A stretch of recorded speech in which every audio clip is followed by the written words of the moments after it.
It's about raising the ambition of the digital sector to reduce our carbon footprint, and it's about building bold new partnerships for concrete climate action without delay. When air pollution is at an all-time high, when sea levels are rising, and when temperatures are getting out of control. And I think we have to do more now, and we have to do that together. We have to build a future where digital technology and climate action go hand in hand, and where our industry not only enables, but leads the transition to net zero across the entire global economy. It's where our children and our children's children can one day say that the concentration of carbon in the atmosphere is actually lower than the day that they were born. The future, this future, is possible. It is our only choice. Let's make it a reality now in this crucial decade. Thank you very much.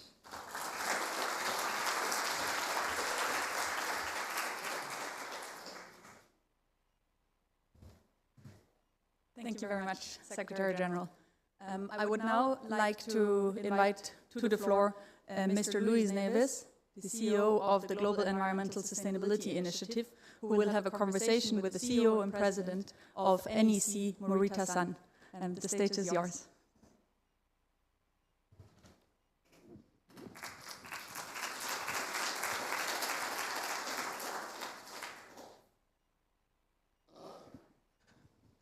I have the same problem as Doreen.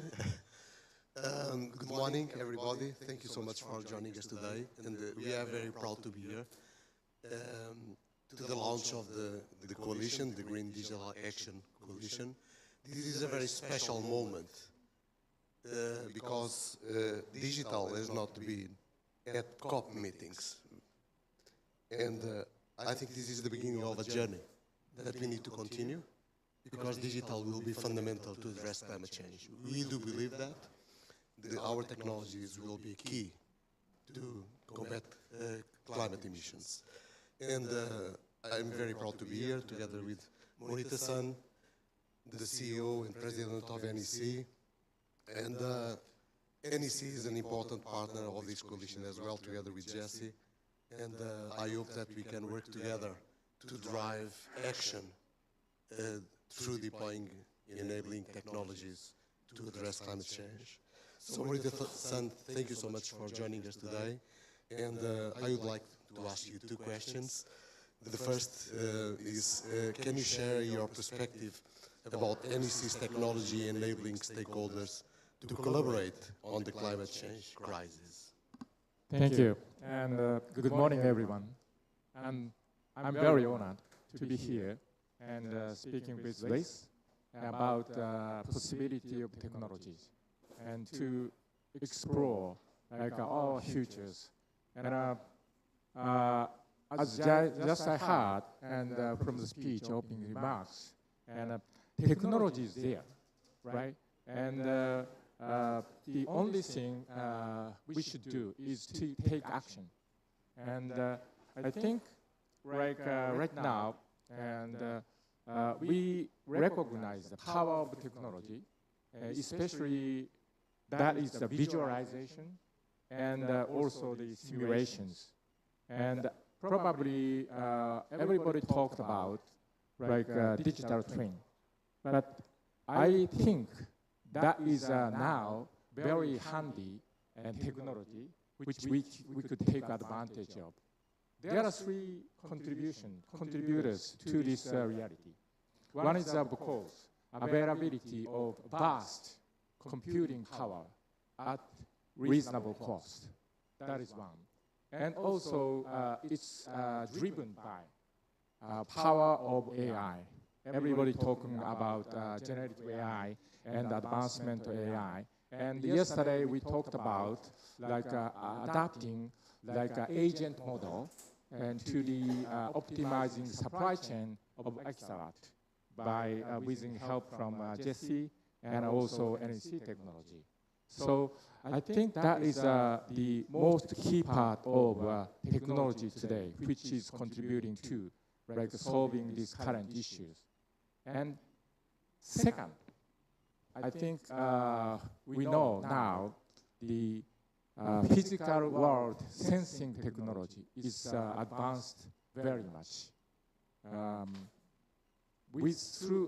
the satellite in the space, we can now detect millimeter level changes on the surface of the ground. And also by using like a submarine cable, optical cable, we can detect very subtle like a symptom of earthquake in a very early stage so that we can avoid huge like tsunami or earthquake and avoid and the huge lives and saving and that kind of things we can do. And thirdly, I think this is also important, especially in the area of scope 3. Technology now is available for us to share informations in a very secure manner. I understand that the people are concerned about sharing informations, especially when it is very dedicated or trade secret things like that. But now, and thanks to the advancement of coding technology and encryption technology, we can share the result of calculations without sharing raw data. That is the kind of things we are now enjoying. So now I could say digital twin is a real tool for us to make a right decision or better decision very quickly. But there are two challenges we needed to overcome. That is coming from non-technological fields. I think one is standardization, right? And data format is not common for us to share information. And also the business process is not common. That is a kind of hindering from the enterprise to proceed scope 3 initiative in a very efficient manner. We have to cope with that. That is one. And secondly, it's I think this is a kind of I'm asking ITU and other international organizations to take a lead. I mean, we need some sort of incentive schemes. What we could be regulations. We could be it could be kind of penalties. But with those kind of incentives, and people are kind of forced to take action immediately. So that is the current situation. So what I want to say is that technology is now available. And the technology is waiting for us to take action. Well, thank you so much. And I was thinking about your words, and in fact, we are working on a solution that goes into that direction. So in the context of our partnership with the UNFCCC, we're looking at human needs. So we have a growth model that is not compatible with climate change. So we need to change the way that we live. And technology can provide the support for that change. And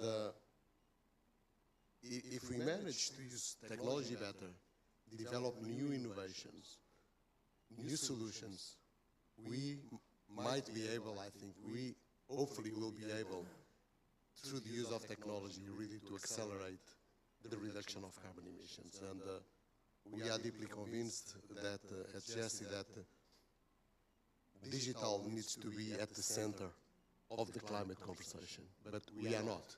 So we are here in Dubai, and the conversation, no matter if it's in Dubai or elsewhere, it's about oil and gas. But this new world and the innovations that we develop, they will be fundamental to address climate change.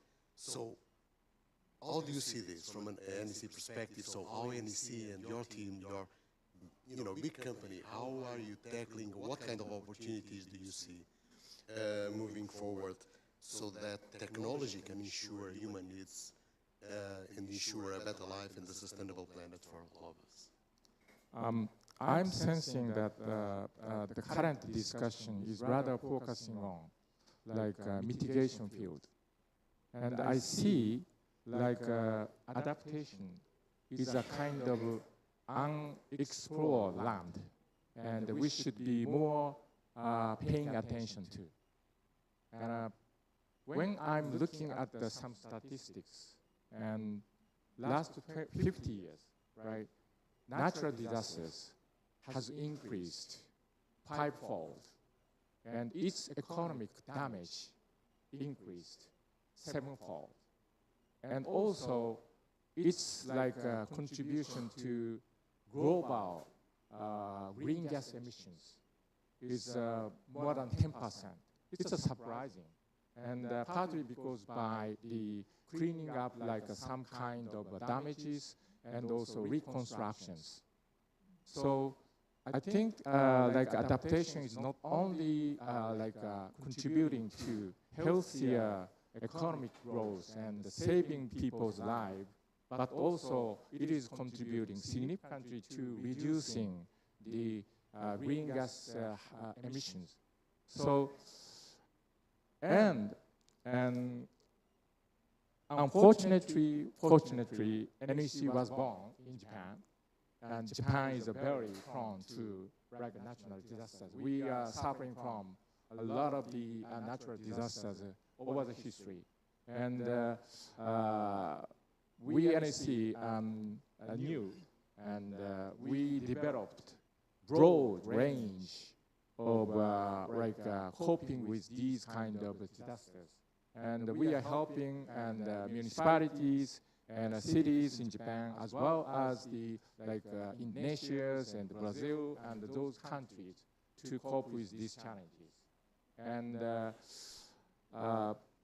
but I think the one problem we recognize is here is that how much money we are spending in this field compared to the mitigations, which is already succeeded in collecting monies and to implement appropriate measures. Of course, we have a lot of things to do, especially in the area of Scope 3, but the money is coming in. But when we are looking at situations in adaptations, we are only spending 1/20 of the money which we are spending for mitigation. So we are missing the opportunities here. And technology is here. So we really need to take actions and working together and to exercise this kind of things. That's what I'm thinking right now. Well, thank you so much for joining us in this great moment for the digital sector. I would like to thank the ITU, Doreen, Thomas, for putting this coalition together. We are here committed to action. And I think that we need to keep that in mind. We cannot continue in a world where we promise things and we do not deliver. Our credibility is at stake, so let's work together to make this a reality. Thank you so much. Thank you.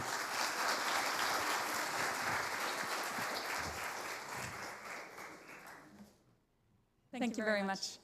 As we've heard, there's a lot of really positive aspects, but there's a lot more work to do, so that's why we've started Green Digital Action. As a next step, I would like to invite Olivia Yen to the stage. She's a renewable energy engineer from Burkina Faso and an ITU Generation Connect Youth Envoy. She's also one of the 100 international Youth for Climate delegates under the COP28 presidency. Olivia, it's really great to have you here. Olivia will be delivering a youth statement, and then she will join me for the next segment as a co-moderator. Thank you.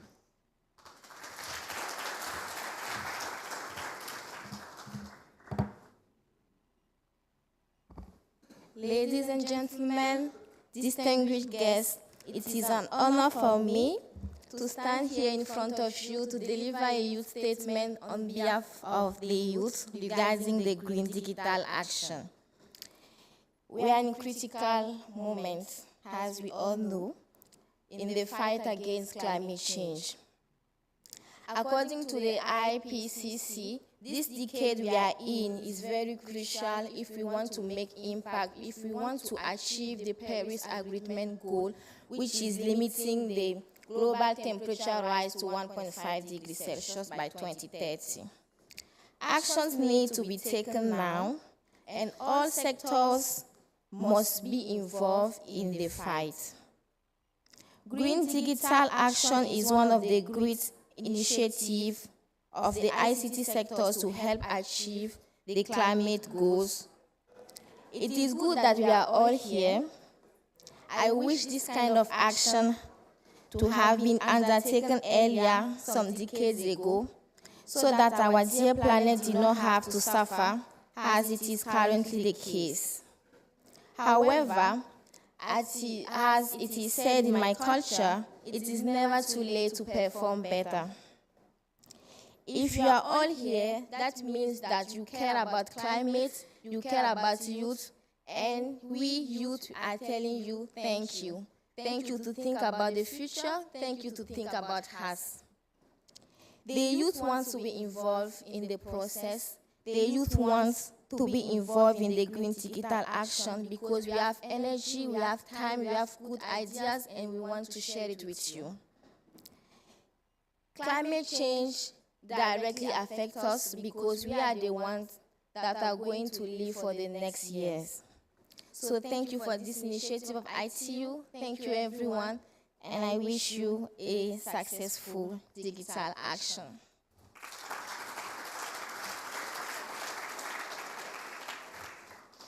So, from GSI and NIC, we have heard a lot about the positive effects of digital technologies, but as more and more people are connected and reaping the benefit of digital technologies, the digital tech industry needs to keep its own house in order.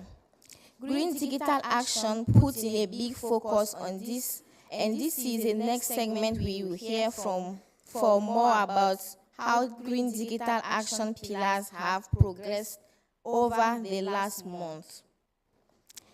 I would like to invite to the stage 3 organizations representing the Green Digital Action Pillar on ICT sector's GHG emissions.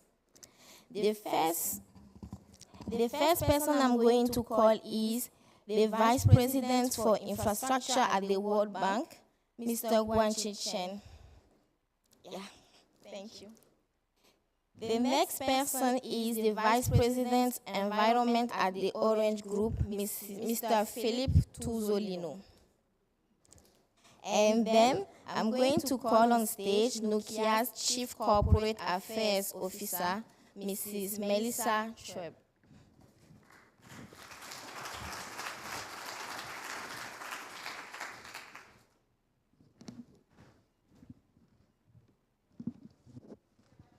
Thank you for joining me here on stage.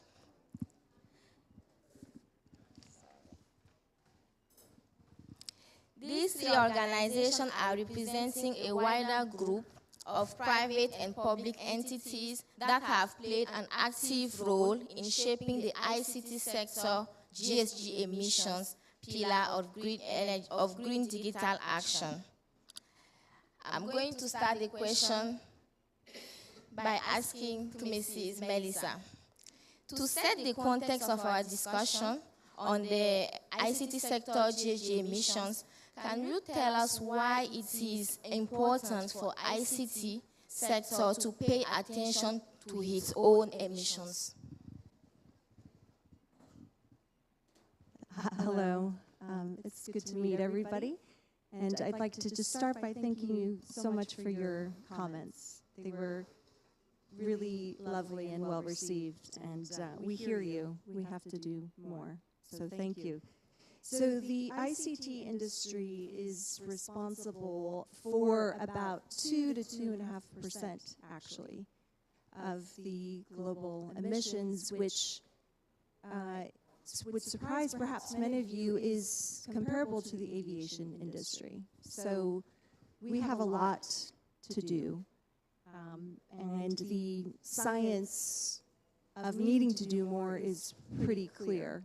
But then, of course, there's the business need to do that. So running large telecom networks is also expensive, and the energy efficiency is quite high. So we feel really strongly that there is a significant business opportunity to become more energy efficient. And we know that the more energy efficient we become, the more important it is for our customers. And then the last point I would just make is when we look at talent attraction and retention, we believe really strongly that doing the right thing on sustainability is critical to attract and keep people, and also for the future and the youth of the world. We know how important that is, so we think from a talent standpoint, it's also really critical. So we have a lot to do. Thank you. Thank you for your insight. Over the last months, Orange has played a key role in advancing collaborative efforts to address greenhouse gas emissions in the ICT sector. Mr. Tuzolino, could you share insight about this collaboration and what progress have been made? Thank you, ladies and gentlemen. Good morning. I'm very proud to be here with you. Since several months, a group, company have created a collaborative working group at ITE level to call for action. That company have to commit to reduce their GHG emission to be compliant with 1.5 degrees trajectories, reducing the scope 1, 2, and 3, align with the science-based targets initiative, and to publish that transition plan with action to be able to achieve a net zero target. That was the first pillar we work on. The second pillar is to achieve, to participate with a group of company to a biannual with ITO lead to report the efforts and to be able to know where ICT sector is to be compliant with the Paris Agreement and to show that ICT is a part of the efforts to be successful on Paris Agreement. And we will publish a yearly report led by ITU at every COP each year. The third pillar is to involve a group of companies to achieve factor emission database. And the factor emission is very important to reduce the scope 3. The scope 3 is a big important part of achieving a net zero objective because it holds the problem on supply chain for many companies. And we need to have a common database, a common methodologies, and methodology needs standards, and standardization will be applied with ITUT and ITUD working group to have a common standardization.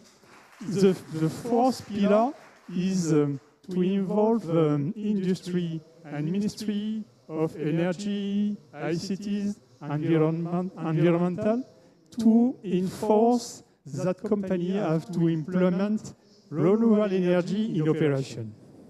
And this is very important to reduce the GHG emission and to obtain net zero objective.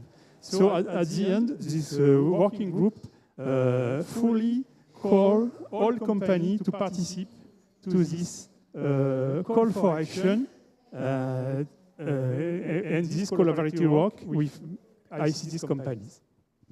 Okay. Thank you very much for sharing what you are already doing. The next question goes to Mr. Chen. Nokia will be hosting a deep dive session tomorrow at the Finland Pavilion. Can you please let us know what to expect in the session tomorrow? Okay, thank you very much. First of all, I also want to thank Doreen and Thomas and the colleague of ITU in putting this session together, but also making this Green Digital Action Track a reality and bring the industry together. I think that's a very important journey for us. The World Bank and ITU have a strong partnership, particularly on the digital and the development of the climate nexus. We all know that no country can escape from the challenge of climate change. But as a development institution, we focus on the developing country, and it's the developing countries, the poor people, that suffer the most from climate change. And we all realize that digital technology can offer development solutions for many of the challenges we face. But at the same time, we have to recognize that in the developing world, we still have 2.6 billion people that are not connected or offline. It's not that they don't have coverage, but it's either too expensive or for a variety of reasons they are not using the technologies. So there's a lot of investment that needs to be done to get people online, to benefit from all the technologies. But the key thing is that that's the nexus important, is that we have to do this sustainably. And that's where the green digital development is so critical for all of us. Enable people to get online and use the internet productively. That's what we want to achieve. But I think Melissa mentioned about the sector currently account for something like between 1.5 to 4% of the global GHG emission. I think by 2030, or whatever the next 10 years, while we continue to expand digital connectivity, utilize the technology, we also have to set a target to reduce this emission by about 50% if we really want to achieve the 1.5 degree sort of a target. I think we also need to accelerate the digital technology as a solution and enabling for many of the development challenges we face. For example, I think there's an example about the work that we're doing in Sierra Leone, using digital technology to help the country to forecast and prepare for natural disaster, and also the work we're doing in Mozambique, using renewable energy to power government offices, health clinics, schools, to make this kind of a digital solution much more sustainably. But the challenges are just too great for any organization alone, which is why I think the coalition and I think this network is important. But also to make this smart choice about where to invest and how do we bring this coalition together, I think the data part is really important, for which I'm really commend the call for action by ITU, by including a commitment for telecom and ICT sector to report GHG emissions. I think that's very important, and that's fundamental for all of us to work on this journey together. For the World Bank, we're committed to support this journey along with many of our partners. I should mention that over the last couple of years, our investment on the digital infrastructure is increasing by 50%. In fact, this fiscal year, we might even double what we invested from last year, because we recognize the importance of this particular sector, but also we want to do it sustainably. Thank you. Thank you. It is good that you take the floor to explain some insights of what you are already doing in some countries. I would now want to hear about the session tomorrow that you are having, the Finland pavilion. Yeah. Sure. Thank you. So I'll first just tell you a little bit about Finland for those of you who aren't familiar with Finland. But as a country, they are a leader in climate change, and their whole philosophy, in addition to sometimes not speaking a lot or using a lot of words, is they underpromise and they overdeliver. So the session that we are hosting, which goes to the point of our esteemed CEO, who I believe has left, when he said we want to make digital at the heart of the conversation on how do we address climate. So that's what we're going to be talking about. At Nokia, we believe there is no green without digital. We think it's absolutely imperative. And we will be bringing together like-minded people to not only discuss the challenge at hand, but also work to come up with collaborative and creative solutions. We understand we can't do this alone. The more we can collaborate, the better we can do, which is why we're here at COP. So That's what we're doing tomorrow. Thank you. Thanks a lot. We look forward to hearing more tomorrow. Thank you for joining me on stage. We can now leave the stage. I'm going to hand over to Robin. Thank you. Thank you very much. And thank you very much, Olivia. Unfortunately, because many people were stuck in the queue and we started a bit late, Olivia already has to leave us, but thank you very much, Olivia. I'm just happy that most speakers, with a focus on most, have reached us by now. And thanks to the speakers that were just on the stage, we've heard about the importance of standards, which are an important tool for the decarbonization of the ICT industry. So as a next panel, I'd like to invite on stage Mr. Sergio Mujica, the Secretary General of the International Standardization Organization, Philip Metzger, who's the Secretary General and CEO of the International Electrotechnical Commission, as well as Mr. Chen from Huawei, please.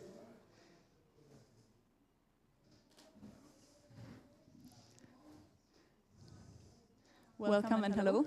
Thanks for joining me here. So the first question I'd like to forward to Mr. Metzger.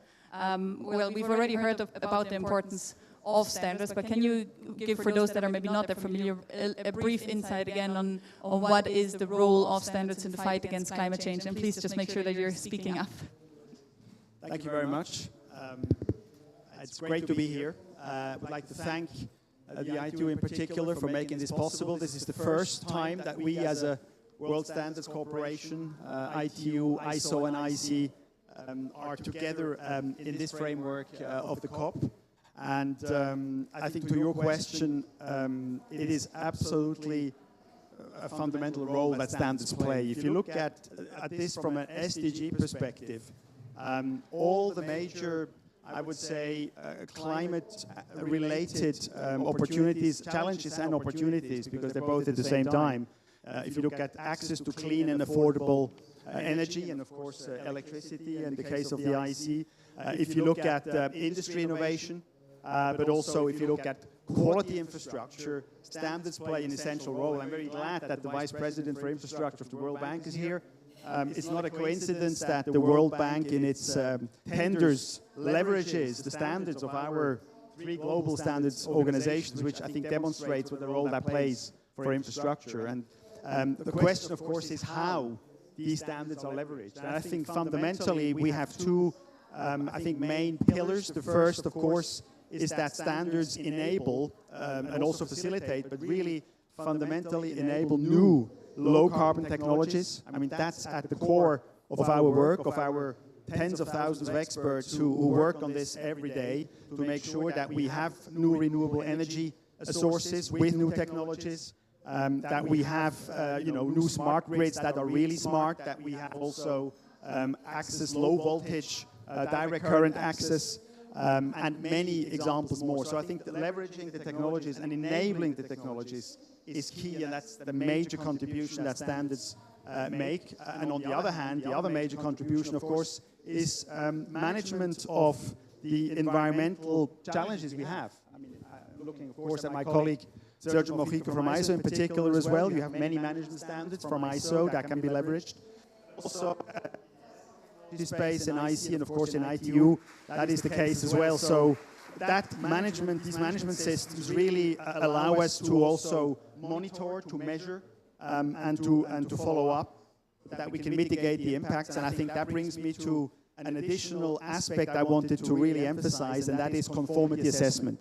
It's one thing to have standards, great new standards that enable new technologies, that bring a much stronger and a much better management of our environmental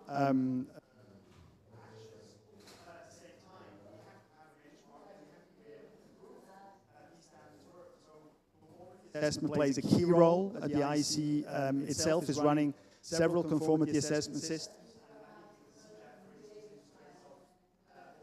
Hydrogen and green hydrogen, how important conformity assessment is. So I think these are the key contributions, and maybe just 2 horizontal considerations. I think what is very important, these are essentially voluntary standards. They can be leveraged by regulators and by the private industry, of course, as well. And they have been elaborated in a consensus process. And I think that consensus process allows to take into account the different needs, also from a climate perspective, of different stakeholders, different countries, so that the standards are ultimately can be applied. The different needs are covered. And the other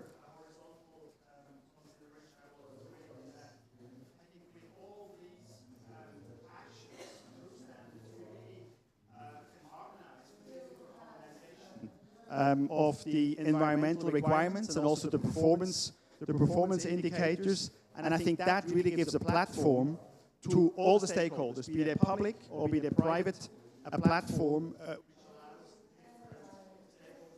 and each other and to collaborate.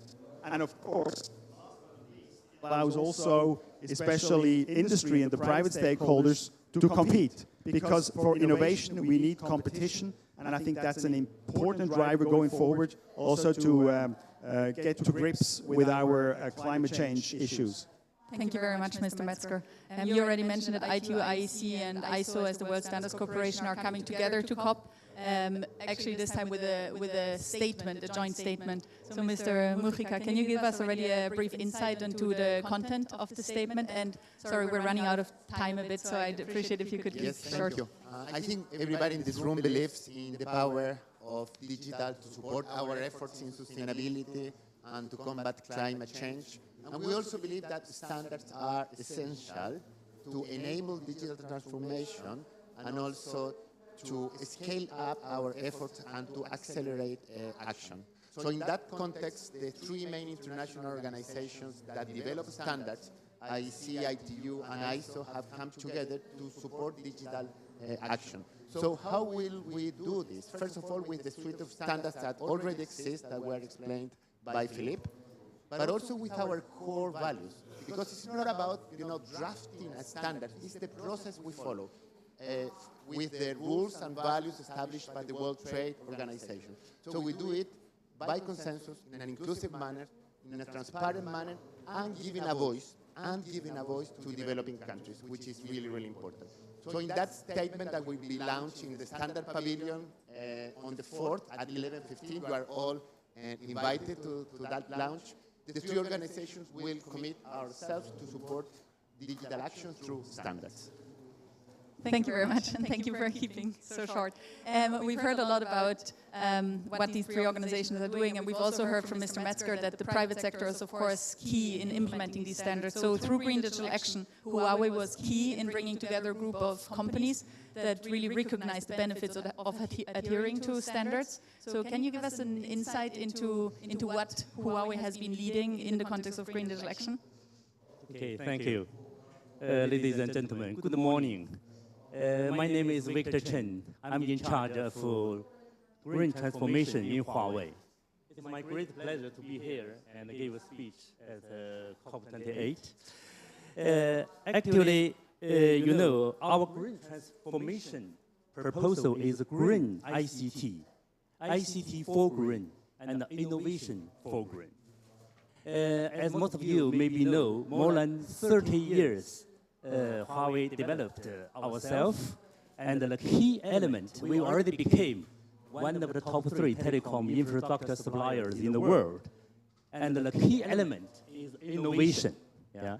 The innovation not only keep Huawei one step ahead from technology point of view, but also we made a contribution for the sustainability. And we paid great attention for our design and producing greener product and solutions. Yeah. And in COP28, we have Huawei Digital for Green Innovation exhibition in the green area. Tomorrow, you can have a look there. What the new invention we have had for our ICT product and solutions. And also, under the green standard pillar, we had actively participated in the green green digital action partners from the ICT sector, also from other industries, collectively addressing the urgent need for sustainable practice. A significant achievement in our journey towards the green standard is the call to action. Yeah. This is also the part of this program. And our involvement in the standard, also, we not only follow the existing standard, but also we try to make a contribution for the green standard in the future. For example, last year, we made a contribution for the ITOT SG5. It's a standard, it's a L1333. It's network carbon intensity standard. Huawei also made a contribution there. And for the involvement of an able pillar, and led by Luis Neves, Jesse, and the highlight of our belief in the transformative power of digital technology. We see the digital transformation as an opportunity to enable the other industry to become more sustainable and reduce their CO2 emission for the practice. So this part also we made a contribution to the ITU and for the new standard. This is the unable standard. It's ITOT SG5 L1480. Perfect. Thank you very much, Mr. Chen. I believe you will be launching the action plan, bringing together the group of companies also on the 4th of December at 9:15 on the ISO Pavilion. So we very much look forward to hearing more about the action plan. Thank you very much. As a next, I invite you. Thank you. As a next speaker, I'd like to invite on stage Mr. Naif. Hello. As well as, I believe this might be a victim stuck in the queues, unless there is a delegate from Zambia in the room. But if not, hello. Welcome. Thank you for joining me. Hello. Hi, thank you very much. So we know that there has been a new partnership signed between CST and ITU through the form of a concrete project to support a number of countries in the area of e-waste. Could you provide us with some details about the focus of this project, which was really a key element of the circular economy pillar of Green Digital Action? Thank you so much. I'm glad to be here. Thank you so much. I'm glad to be here. I'm conscious to the time, so I feel that we are tight in time. But before I answer the question, I would like to highlight something very, very essential. I think with the growth that's happening in the digital landscape and in the ICT sector, a great responsibility comes. We cannot continue not recycling our device. Only last year, 1 billion, more than 1 billion smartphones have been sold. And this number is increasing day after day. By not taking an action very immediately, I think that will be a bigger problem in the next phase. In the kingdom, when it comes to the sustainability or in the MENA region, I think COP last year was in Sharm el-Sheikh, and today COP in Dubai. MENA Week was in Saudi Arabia. So we take a big attention when it comes to sustainability. We launched a very huge campaign, it's awareness campaign in the kingdom called Recycle Your Device. And we felt that from that moment, coming together as a private sector, governments, entrepreneurs, and different stakeholders, 360 view will be very helpful for everyone. And because it's a responsibility, not in a local landscape, it's a global responsibility. We felt that we owe the world to be a part of a global initiative. We are launching a regulation that helps developed countries to have a regulation framework in their countries. We are having in the 6th, in the Saudi Pavilion, a full detail about the project. We are looking forward to see everyone there. And at the end, we are happy to be part of the Green Digital Initiative. Thank you, Thomas, and thank you, Doreen, for your effort. We are looking forward to see you at the 6:11 p.m. in the Saudi Pavilion. Thank you so much. Thank you very much, Mr. Naif, and we look forward to learning more about the project on the 6th of December, including the beneficiary countries as well. Thank you very much. As a last segment, I'd like to invite on stage Marina Madale from MTN, as well as Isabel Mauro from GISOA, please.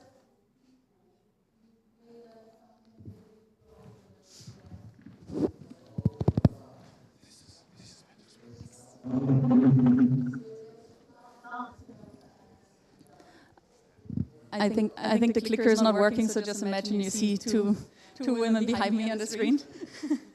Thanks a lot for joining me. So this is the last pillar that Green Digital Action has focused on, which is the early warnings for all pillar, where we have brought together a group of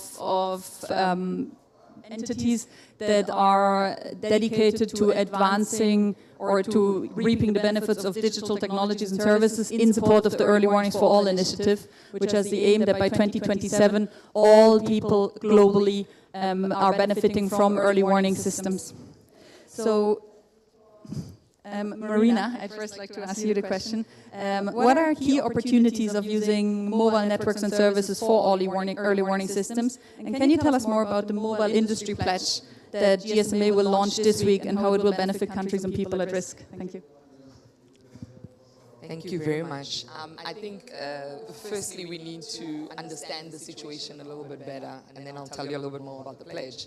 I think, firstly, especially on the African continent, last year alone, 15,000 lives were lost. And that's lives too many that have been lost as a result of climate, extreme weather, climate change related patterns and so forth. South Africa had an example of that when 2022 you had 500 lives lost, over 85,000 people. So the situation is continuing to grow, and there's a need for technology to play a key role in that. And I think, obviously the UN pledge for the early warning system for all has been really incredible. And I think as a sector, driven by the GSMA, a whole lot of us operators have gotten together to pledge our commitment towards early warning. So MTN is a proud member of it. And I think it's really critical to build, not only risk detection, but warning disseminations. And I think that's where the role of technology starts to come in, whether it's SMS-based, USSD-based, because we do have a lot of customers that don't have access to smartphones and smart devices. So that's really critical. And I think for us as MTN, not only are we pledged towards the sector commitment, but we also this week will be announcing a strategic partnership with Microsoft and Tomorrow.io, again applying technology. So Tomorrow.io particularly looks at generative AI and the use of satellite technologies to map out weather predictions and so forth. Microsoft obviously applies, its cloud technologies, and then MTN will bring in the connectivity and the SMS and location-based services so that information reaches to the heart of the people. So I think overall, it really is around, saving lives and livelihood above all, to the benefit of all. Thank you very much, Marina. And it's also important to note that MTN is one of the early champions that signed up to the GSMA pledge that mobile operators will support Early Warnings for All initiative alongside others such as Globe, Telefonica, Safaricom, Vion, and KDDI. And we, of course, hope that there's many more as well to support. Isabel. Isabel is the Director General of GISOA, and we hear a lot about technological breakthroughs in the satellite industry. Can you tell us a little bit what are some of the key ones that you see impacting Early Warnings for All, and what can GISOA do and GISOA and its members do to support Early Warnings for All? Thank you, and thank you, the ITU. Thank you, Thomas, for this great initiative. GISOA, for those who are not familiar, is the Global Satellite Association. So we represent the whole ecosystem of the global satellite industry with over 70 members, around the world. Of course, we are seeing a lot of breakthrough. I think, nobody is immune to what is happening in the satellite industry at the moment. We've never seen so much innovation, growth, investment as we have seen probably in the last 3 to 4 years. And so that is not only, to launch to the benefit of commercial, if you want, activities, but also it's really important for us to look at where we can also bring benefits, be it for sustainability, emergencies of early warning, and it's really critical that we put that to the service, if you want, of what could be called nearly the public good. So we're very proud to be partners of this initiative, of the Green Digital Action Initiative, and in particular the pledge or the commitment that we are going to be announcing on Monday is really important to support for us the UN initiative on early warning for all. With the very ambitious goal, we think, and I think we will share that with GSMA, that 2027, bringing emergency messaging to everyone by 27 is a rather ambitious goal. So, we hope we can support that.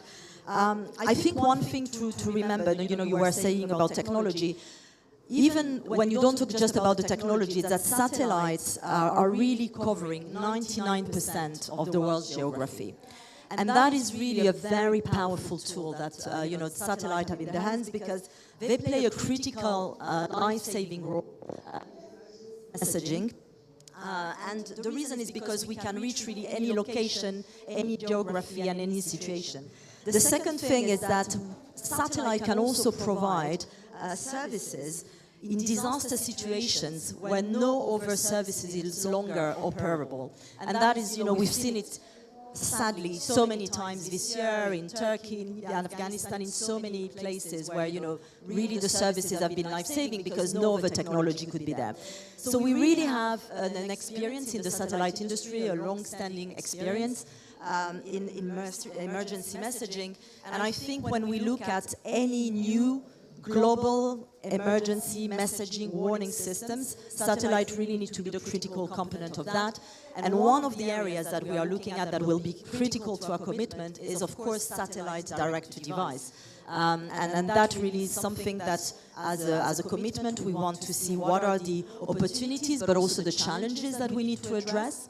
And the second part of our commitment is to ensure that we really bring to the table all the relevant stakeholders, mobile operators, our colleagues from Huawei, vendors, other trade associations, and of course agencies, UN agencies and others, so that we can really bring those early warnings, systems through messaging satellite forward. Thank you. Thank you very much for these spotlights. And I'm really sorry to you and the previous speakers that we had to run through this due to some technical issues. But the good thing is we do have deep dive sessions of all of these pillars in the next days. So in this one specifically will be on the 4th of December at 6 p.m. on the WMO Pavilion. So we hope to see you there to learn more about this. Thank you very much. All right, without further ado, I'd like to give the floor to ITU's Deputy Secretary General for closing remarks. Thanks. So thank you very much, Robin. And thank you very much to everyone here. So first of all, if you notice what happened here, if you were now in World Radio Conference across the town, you would see mobile industry and satellite industry will never sit next to each other and agree on things. So I think that the fact that what we saw here today is a really good example of the power of this initiative to bring everyone together. We also experienced a few things today in a very experiential way. First, it's not easy to make our voices heard, and it takes a team to make it happen, And I know thank you some people who I know that even went to another room to kind of try to mitigate that.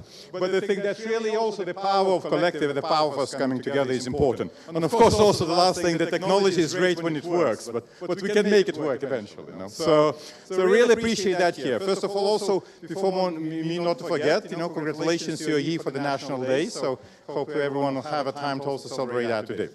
So look, really this session today is really inspiring me. If you heard Secretary General Guterres speaking yesterday, very gloomy picture, climate, all the signs of planet, of life signs of planet are failing.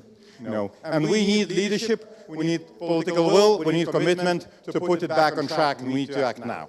And for me, this group of people is the example of how to make it happen. We called on you in June to come together and to generate joint initiatives to bring them together. And we all agreed from the outset, we'll not just be talking about what we do. We'll come together and we'll generate the breakthrough actions where digital can make the difference. And we did it. And of course, this is just a start. And we need now to expand beyond that group. We need to bring others along. We need to identify other breakthrough initiatives. We need to really create that in a movement, in a real full movement. We need to bring those tangible processes there. We need to bring databases for GHG gas emission. We need to help other countries with e-waste. We need to really make sure that people get those messages either by satellite or mobile phones on a kind of when they're threatened, their livelihoods are threatened. So with that, I know I really apologize for the next, for the Luis and for the next session. But with that, let me close it. And for that, really looking forward to you to see you in many breakthrough sessions over the next week. Thank you very much.